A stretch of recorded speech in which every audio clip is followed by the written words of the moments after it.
សហរដ្ឋអាមេរិកនឹងប្រគល់រថពាដាក Striker ចំនួន17គ្រឿងដល់កងទ័ពជើងគោកភូមិន្ទថៃដើម្បីពង្រឹងសមត្ថភាពប្រតិបត្តិការនិងជំរុញភាពជាដៃគូយុទ្ធសាស្ត្ររវាងប្រទេសទាំងពីរនៅថ្ងៃទី23ខែកុម្ភៈឆ្នាំ2026អគ្គមេបញ្ជាការកងទ័ពជើងគោកភូមិន្ទថៃឧត្តមសេនីយ៍ឯកប៉ាន់ណាក្លែវភ្លុតទុកបានទទួលស្វាគមន៍ឧត្តមសេនីយ៍ឯក Matthew McFarlane អគ្គមេបញ្ជាការរងនៃកងពលធំទី1កងទ័ពជើងគោកសហរដ្ឋអាមេរិកនៃទីបញ្ជាការកងទ័ពជើងគោកភូមិន្ទថៃ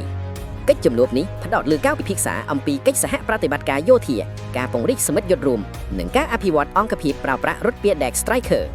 ក្នុងចំណោមប្រធានបទសំខាន់ៗមានការពង្រឹងការចូលរួមក្នុងសមិទ្ធយុទ្ធពហុជាតិប្រចាំឆ្នាំ Cobra Gold និងសមិទ្ធយុទ្ធទ្វេភាគី Hanuman Guardian ព្រមទាំងការសហការយ៉ាងជិតស្និទ្ធលើកម្មវិធីអភិវឌ្ឍរថពាដាក Striker របស់កងទ័ពថៃ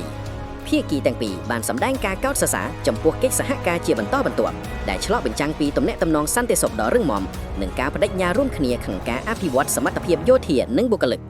ជាពិសេសពួកគេបានសង្កត់ធ្ងន់លើការរួមបញ្ចូលបច្ចេកវិទ្យាយោធាកម្រិតខ្ពស់ទៅក្នុងប្រតិបត្តិការពហុដែនរួមទាំងវិស័យសង្គ្រាមអ៊ីនធឺណិតនិងអវកាស